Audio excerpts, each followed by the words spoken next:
Hey, I'm Sarah Smith, family doctor, clinical day advisor, and the chatting coach.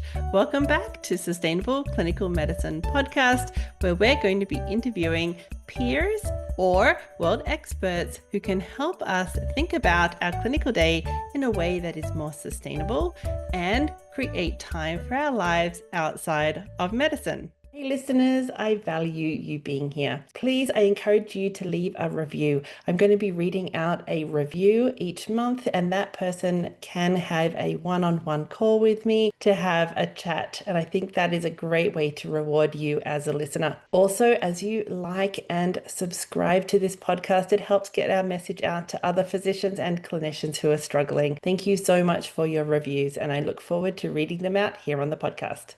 Hello, everybody, and welcome back to another week episode. This is Dr. Michele Knox with us today, and I'm excited to have her with us. Welcome, Michele. Thank you, Sarah. Lovely to be here. I'm going to get you to introduce yourself. Tell us about the amazing things you're doing in life and where you've come from. Thank you. So my name's Michele Knox. I attended Dalhousie Medical School in Halifax, Canada, and did my ophthalmology residency there. Then came to the San Francisco area for a fellowship. And I have now spent more of my life in the San Francisco area than I have anywhere else.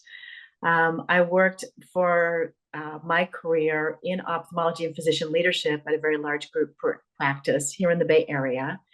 And I've recently retired and became certified as a physician development coach. Sort of my way of giving back and my way to stay engaged and enjoy retirement, coaching through the Alumni Association and a couple of nonprofits. I love that. Yeah. So this is really that pro bono coaching you were talking about before we got on the call today. I'm very interested to hear more about that. But first, let's talk about you in your career, things that you liked, challenges you faced. Tell us more about your work in the world. I had most, but not quite, 30 years in practice. And I really sort of feel I just can think of a couple of conversations that I've had with med students or learners recently. I kind of feel like I had a good run of it. Medicine is not an easy life, particularly with everything else that goes on during a normal lifetime beyond medicine. And while I won't say that everything was always on the up and up, because some ups and downs of the roller coaster, I think, are what make us appreciate when things are going well. I really do feel like I was very blessed through my career. And I think there were a number of things that contributed to that, which I'm sort of always happy to share, particularly with those earlier in their journey, with the goal of just trying to make a life in medicine more sustainable, as your conversations with other podcast guests are really all about, because it is the marathon, not the sprint, and there are so many challenges that pop up. How can we try to make life easier for those who are now caring for the likes of me, my family, and still very attached to Canada with family there and frequent visits. I think one of the things that really made a big difference for me, which I had seen from others, is really building that team, having your own community within medicine. That it has become more difficult since COVID, and we were all in our own offices and behind masks and everything, and it's sort of hard to recognize that the isolation that there is in medicine really can be challenging. And when you need your community, if you haven't already put in the work to build it, then how do you really make sure that that network of support is there? You're not alone. There's a lot of other people going through the same things as you, and building that community, having friends, mentors, a coach really can make it so much easier to sort of get through all the years and different aspects of a life in medicine. I think it's also really important to think about having some sort of a role or interest beyond direct patient care. I felt very fortunate to have served in a variety of leadership roles that expanded my network. It opened up lots of doors to more learning opportunities. And it really gave me other things to have some variety in the course of my day, my week, sort of the different chapters of our careers when we do different things. And that is another piece which is, I think, just a really important aspect to consider. And it can seem a little daunting at the beginning when there's just so many things happening, but really looking for other opportunities to stay engaged, to find joy and meaning, um, above and beyond the direct patient care, patient relationships.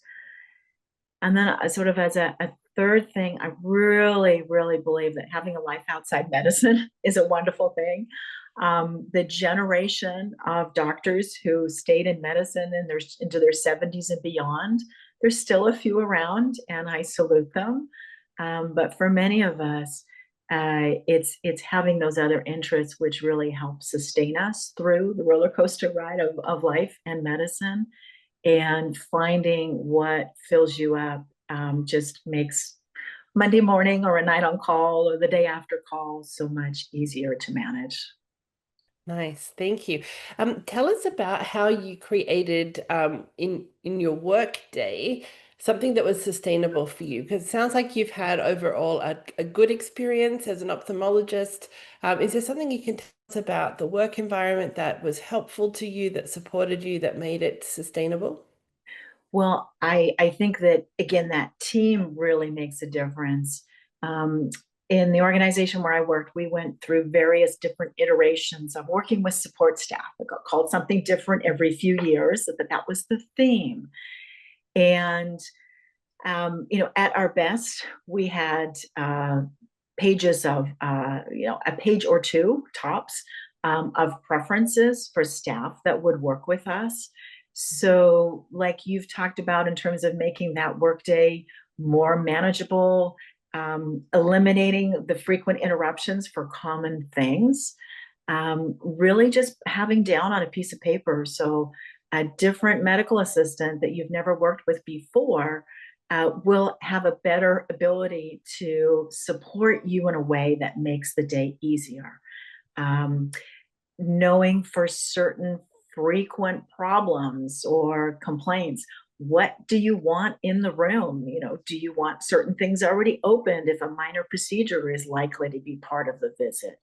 All those little things just go so far to make the flow of the day easier, and um, make that communication with the rest of the support staff really, so that in the best case scenario, it's as if this other person can read your mind. Love it. That anticipating your needs and helping you be there ready for the patient. Tell us about, did the patients come in and see text first and have their imaging first before you got to see them? And were the patients roomed for you, or did you have to go find the patients? How did that all go down? Yeah, no, you're absolutely right. Ophthalmology is probably one of the most support staff, necessary specialties. And not to say that others don't have their own things, but the support staff team in ophthalmology, the amount of imaging, as you mentioned, has just really exploded over the last number of years. So our routine very much would be that a medical assistant would room the patient, would go through the same things for primary care or any other specialty, kind of the basics. Why are you here? And get med lists and those kinds of things. Um, with the EMR, there's been more quality measures and prompts. So the medical assistants are really key to offloading a lot of that work. And medical assistants or techs, depending on the nature of the practice and the type of study, they would do all that testing, so that in the best case scenario, which is what the way things are supposed to be for almost every visit, you walk in, and based on a complaint, sort of known preferences for this complaint, I'm going to want these studies.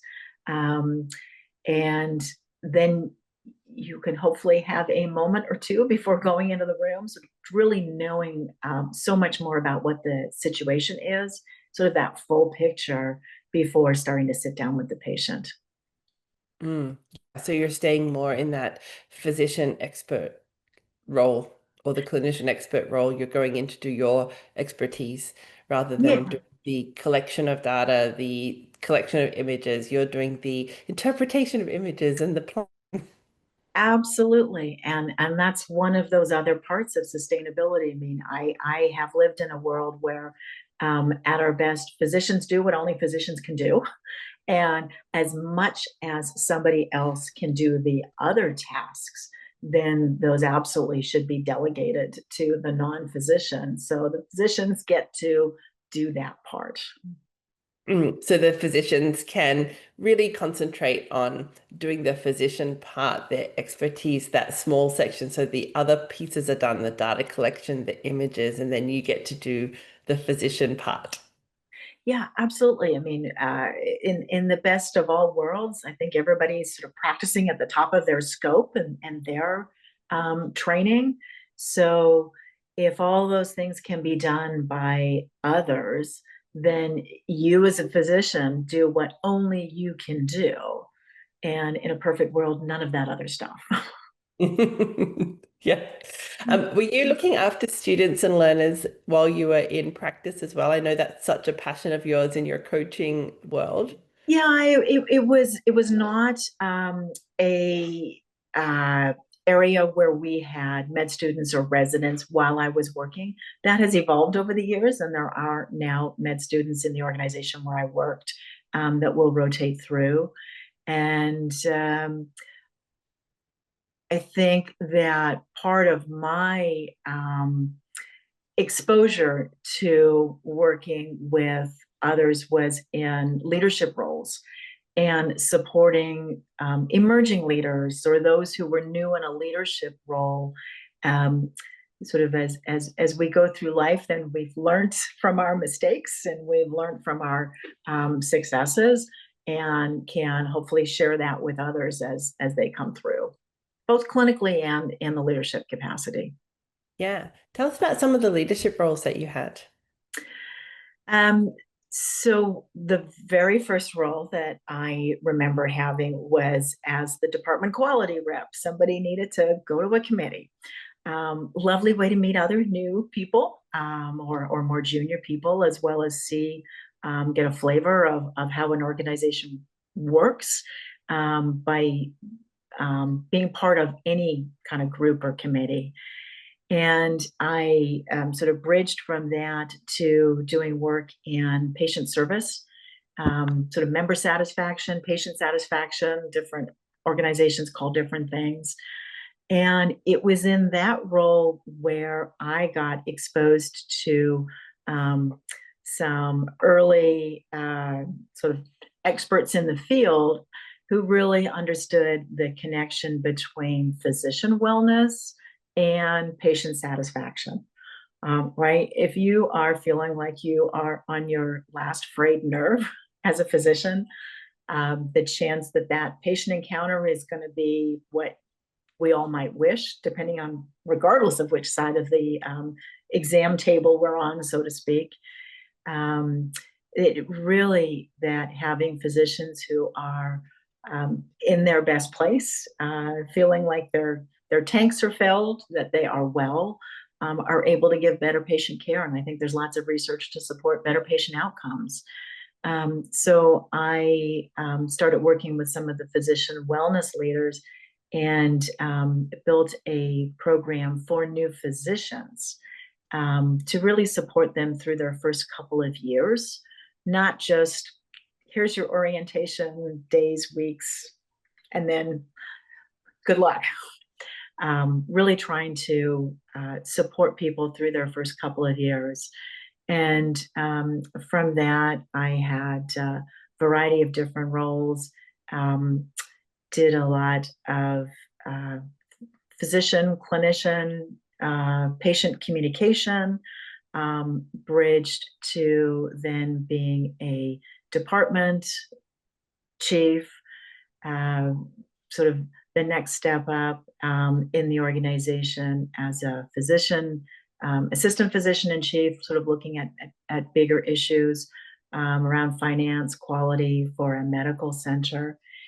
And then the last number of years when I was working, I worked sort of region-wide across the whole hospital system in our area, and ended up in the COVID years becoming the COVID person part of that team.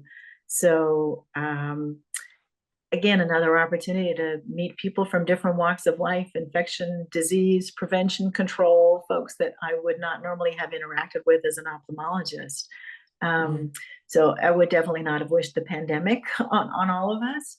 And yet for me, there was a lot of really interesting work, learning, trying to simplify what was the current guidance of the day in the beginning, when it was a little different every day, and doing that for operating rooms and procedure rooms. As first of all, we stopped doing all the elective things, and then sort of had to figure out how to get back on track and ramp back up again. So a variety of different hats. And what I most enjoyed with that was sort of working with others and supporting those who were sort of newer in their leadership roles, and seeing them spread their wings and fly. Yeah. I'm curious about the first few years of a physician and having that impact on wellness then. We know that residents coming out of residency, there is already a high amount of burnout. But then again, I also see the first couple of years is when people have typically the most energy, so they can build bad habits, if we want to call them bad habits, of over everything, overworking, over documenting, over some of that's coming out of what they've been trained in residency, and some of it is that potentially imposter syndrome, or not sure if they've clinically got a foundation under them yet, so they're spending that extra time. So then we're seeing kind of a second wave of burnout more than a few years in, when the energy is petering out and they're like, oh no, this is not sustainable. So what are the sorts of things that you were teaching those early career physicians to help them in their wellness journey? What were the sort of highlight reel of that program that you were teaching them? Well, I think fast track 20 years to now, probably what we did then is Yeah. different than what's now. Sure. So you talk And about now then, if you'd I, like. The I, comparison would be interesting. yeah, I mean, one of the things that I've been doing over the last few years is through the Alumni Association at Dalhousie, all the fourth year med students who are approaching the CARMS match are offered a practice interview with a volunteer alumnus. And as I started to do those, listening to fourth year medical students, that's when I really realized that, oh my goodness, the things that we learn as part of the medical curriculum, this medical mindset is very present by the time one graduates from med school. That harsh inner critic, people pleasing, negativity bias, perfectionism, the over responsibility, those things really lead into this sense that everything's got to be just so, and if I don't measure up, then I'm not good enough. Listening to med students who were wondering, we have people who've done lots of other things before they come to medicine these days, and that's fabulous. It gives us so much richness in the medical community. A PhD student wondering if he was overqualified and how would he be thought of by others applying to family medicine to go to practice in a rural part of Canada. I was like, hold on, let's not go down that you're overqualified for this. Like, so what did you do a PhD? What did you get out of that? What do you bring to the equation? So I think that there's a whole lot of sort of inadvertent learning through a medical curriculum that then needs to be tweaked, and maybe some unlearning. If we could do that through residency, how can you still figure out how to be a great clinician without feeling like every time you get asked on rounds that you have to know everything and have the perfect answer and the perfect presentation. Particularly when it's after you've been up on call, up all night on call. Those are the things that I think that really we've all got some work to do, both in terms of how do we train people, how do we support people as they're going through the whole learning process, and setting them up for success. Because what got people to med school is not necessarily what's going to help them have a sustainable career in medicine. And when the time pressures just seem to be so huge, because of course there's always more to learn, or there's something else to do at home. And, as more people sort of try to figure out how to manage a family as they're going through all these years of training, how do you still take time for yourself to keep yourself as a healthy, whole human, so that you can contribute in the way that you want to? How do you get outside into nature, or get some exercise, or just curl up and read a book on a rainy day? I mean, what is it that fills you up? And how do we encourage people that taking the time to do that is just as important as reading what the differential diagnosis might be for this new problem that might pop up on this patient tomorrow at rounds? Yeah. Both are important. Yeah, so very important. Thank you. All right. And then in leadership, we see that negotiation of patient care, time seeing patients, and then moving into other hats, which also have a time commitment. How did you know when to say yes to a new leadership role and when to say, uh-oh, I've taken on too much? Well, that is a great question, Sarah. And I probably didn't know how to answer that question until I had learned some hard lessons along the way. Because I think for many of us, yes, there's some opportunities where you get to throw your name in the hat and say, gosh, I think I'd actually like to do that, and I could make a difference, and I could make things better. But then you might actually get tapped for something. It's like, oh, I'm not really sure if this is what I wanted to do, but I could. And I think it's just a really healthy thing to try to remember. It's like, so what do I want?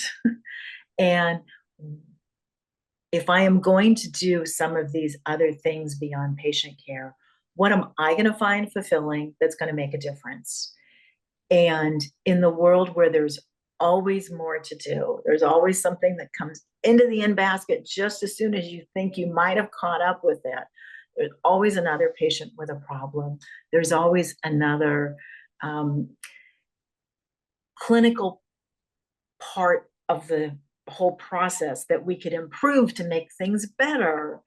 And yet Rome wasn't built in a day, and it can't all be done today. So how do we prioritize and eventually get comfortable on setting some limits and boundaries and saying that this is what I can do today, and really focusing in on what are the priorities, and not losing sight of what energizes you without coming up empty.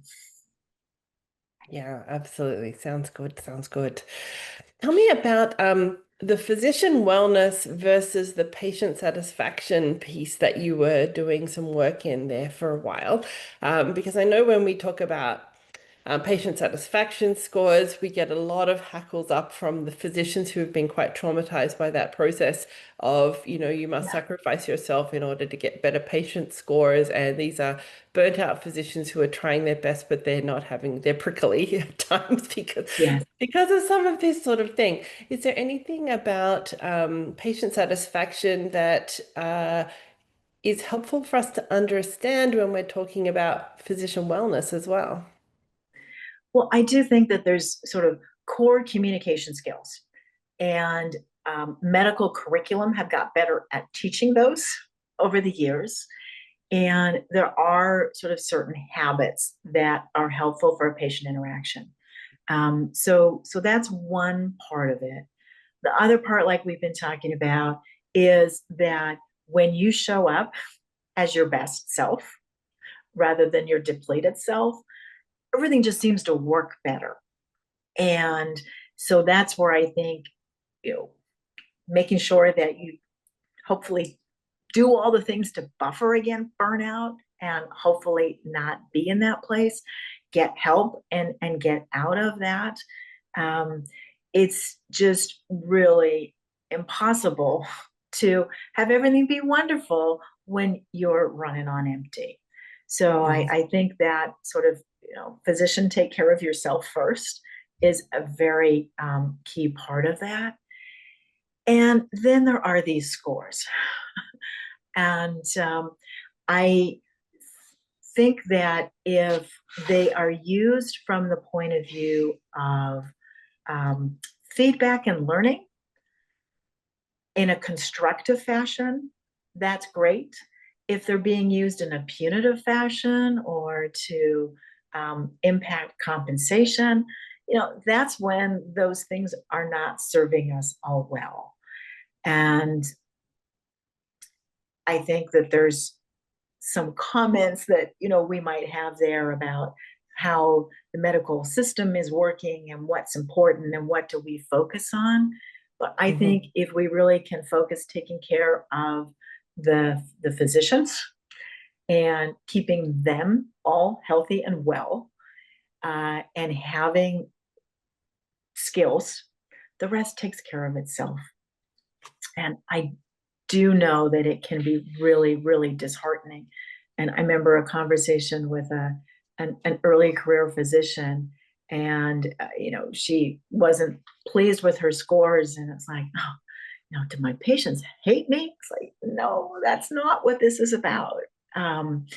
It is that there's so much, sort of self-selection in the patients who fill in those forms, and how do you control that? And is this the most important thing to be looking at in terms of how you assess how you're doing your job? No. So take them with a grain of salt.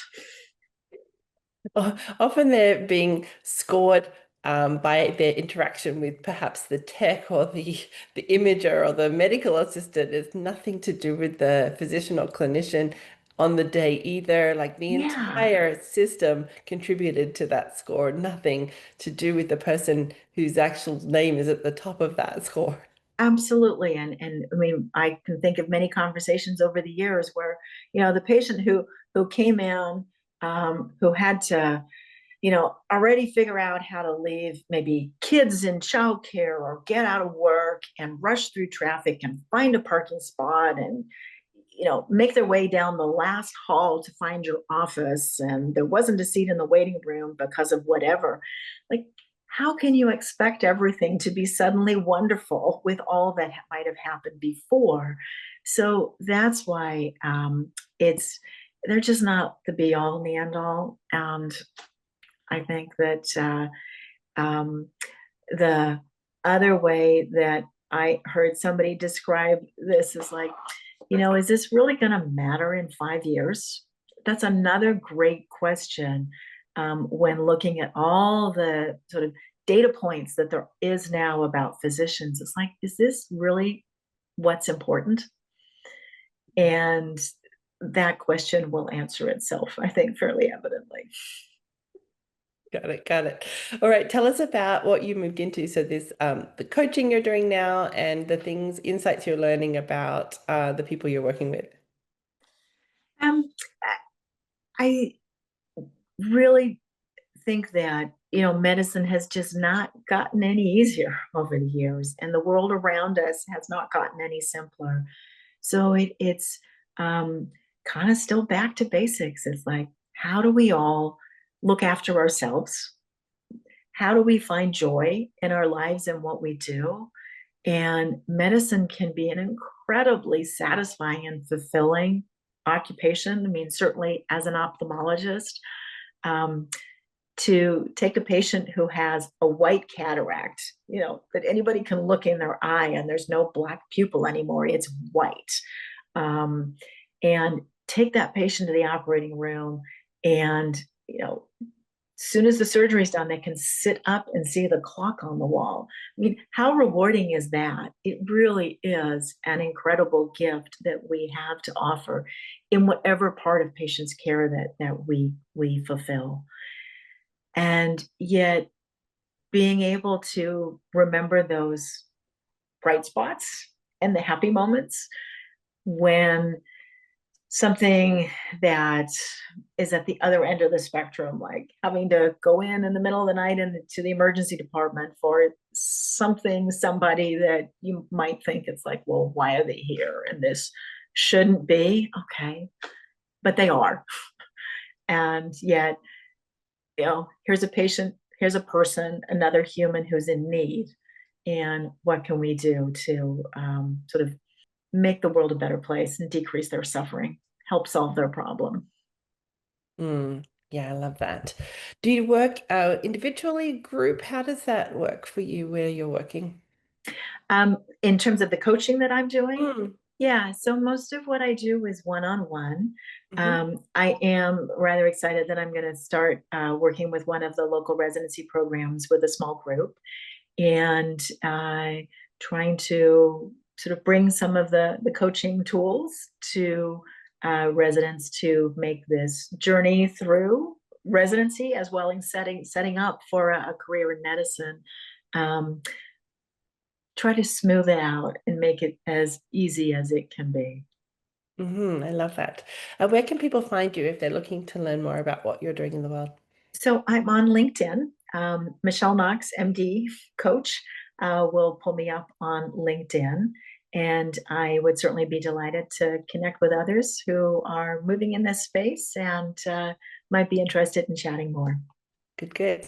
A physician who is in the middle of that crazy struggle early in their career, or even not early in their career, but experiencing that burnout. What sort of message would you have for them today? I would encourage them to talk to themselves as a friend might. I think this is where the whole topic of self-compassion comes up.